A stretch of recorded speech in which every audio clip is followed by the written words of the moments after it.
नमस्कार, मैं नियाज खान और आप देख रहे हैं एनएमएफ न्यूज। लोकसभा चुनाव का बिगुल बज चुका है। चुनाव आयोग ने तारीखों का ऐलान कर दिया है और 20 मार्च से नामांकन की प्रक्रिया भी शुरू हो गई है। पहले चरण में जिन सीटों पर नामांकन शुरू हुआ है उनमें पीलीभीत की सीट भी शामिल है और बीजेपी से वरुण गांधी पीलीभीत के सांसद हैं। और आपको पता ही है कि वरुण गांधी पिछले कई सालों से राज्य सरकार के खिलाफ बागी तेवर अख्तियार किए हुए हैं और अभी तक पीलीभीत से बीजेपी ने अपने उम्मीदवार को नहीं उतारा है, मतलब नाम का ऐलान नहीं किया है। वहीं दूसरी तरफ सपा ने भी यहां से अपने उम्मीदवारों के नाम का ऐलान नहीं किया है।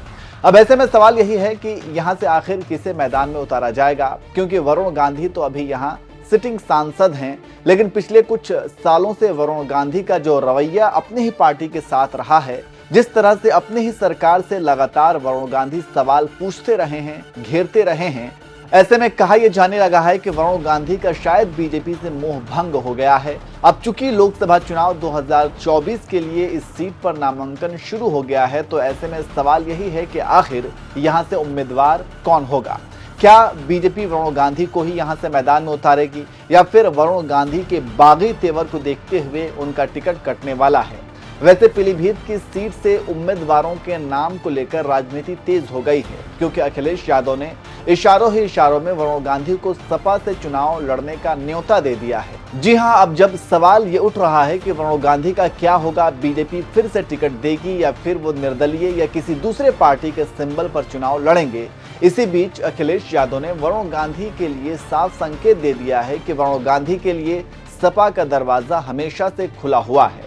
इसके अलावा स्वामी प्रसाद मौर्य के लिए भी उन्होंने बड़ा बयान दिया है और इशारों ही इशारों में ये संकेत दे दिया है कि स्वामी प्रसाद मौर्य और वरुण गांधी दोनों को ही टिकट दिया जा सकता है। चलिए अब आपको तफसील से बता देते हैं कि सपा अध्यक्ष अखिलेश यादव ने क्या कुछ कहा है। दरअसल अखिलेश व्यापार सभा की बैठक में मौजूद थे। इसी दौरान जब उनसे सवाल किया गया कि वरुण गांधी भी क्या शामिल हो सकते हैं, क्या वरुण गांधी आपके संपर्क में हैं, इस पर अखिलेश ने जवाब दिया, दूसरी पार्टी का मैं क्या जानूं कि किसको टिकट मिल रही है और किसकी टिकट कट रही है, लेकिन हमारा संगठन तय करेगा कि क्या करना है इस विषय पर।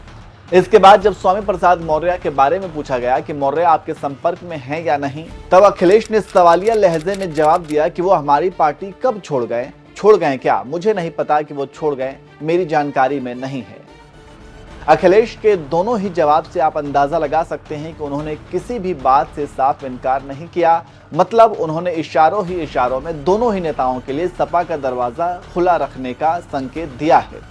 वैसे जानकारी के मुताबिक आपको बता दें कि पीलीभीत सीट को लेकर सपा मुख्यालय में अखिलेश यादव ने खास बैठक की है। इस बैठक में 6 से ज्यादा उम्मीदवारों के साथ साथ बीजेपी सांसद वरुण गांधी के नाम पर भी चर्चा हुआ है। अब देखना होगा कि पीलीभीत से बीजेपी वरुण गांधी को टिकट देती है या नहीं, या फिर वरुण गांधी निर्दलीय या फिर किसी दूसरे पार्टी से चुनाव लड़ते हैं, ये देखने वाली बात होगी। वैसे आपको क्या लगता है, आप भी कमेंट करके अपनी राय हमें जरूर दीजिए।